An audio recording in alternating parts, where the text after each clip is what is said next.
It's November 1. Tara, magtakutan.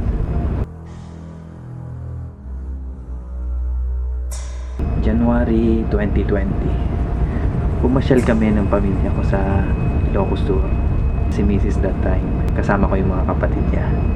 Picture dito, picture doon. Sinusulit bawat lugar na mapupunta. Naabot na kami ng gabi kung saan napunta. At habang tinitignan ko yung mga litrato, may napansin akong kakaiba. Na parang may nakakabay sa akin. Na parang hindi kamay ni Mrs. Parang kamay na matanda. Tapos sa susunod na litrato, parang may tinitignan yung anak ko sa likod.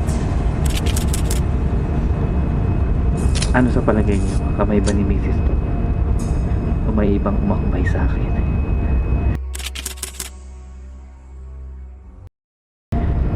Pangalawang kwento. Alam natin ng mga bata ay mahilig sa gadgets. Cellphone, tablet. Bata pa yung pamangkin ko.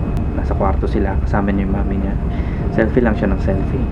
And ang ginagawa ng mami niya, dinidelete niya yung mga photos para hindi mapuno yung storage. So while dinidelete ni mami niya yung mga pictures, may napansin siyang kakaiba. Na para bang may sumilip. Pero hindi nagpakita.